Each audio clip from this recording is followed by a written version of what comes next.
तो आगे तक का होता। अच्छा केक कोटो तटे देखो थार पे, इनके चर्चा बगुआ बाजार पे।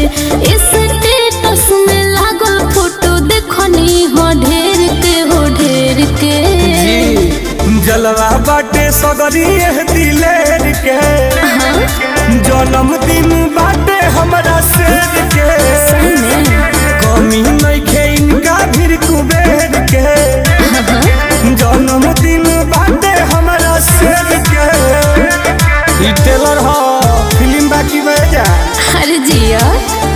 Music by Abhishek Gupta.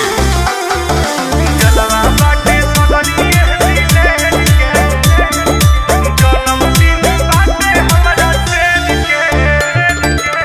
जुटल बाहुबली बड़े यही जायने को, अब की तलवारे से काटम केक हो। धूर उड़ जाए धूर। जुटल बाहुबली बड़े यही जायने को, अब की तलवारे से काटम केक हो। फेमस लाडो आइल बाबा टेला मनेर के।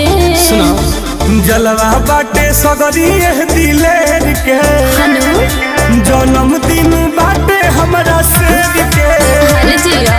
कमी नइखे इनका भीड़ कुबेर के, जन्मदिन बाटे हमरा शेर के। सोशल मीडिया जाम भइल बा हो। ई बात बा।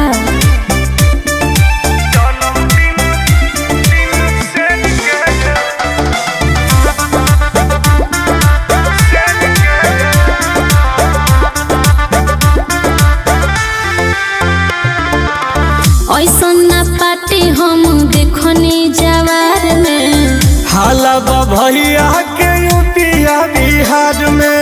रांची झारखंड में तब परसों भरता। ऐसन का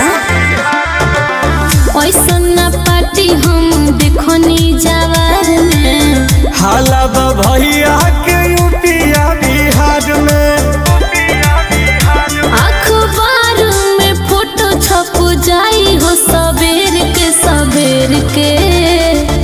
जलवा बाटे सगरी दिलेर के, जन्मदिन बाटे हमरा शेर के। कमी नइखे इनका भीड़ कुबेर के, जन्मदिन बाटे हमरा शेर के। Happy birthday dear. हाँ तो ठीक है, बात हल्का मचा दे काम बा।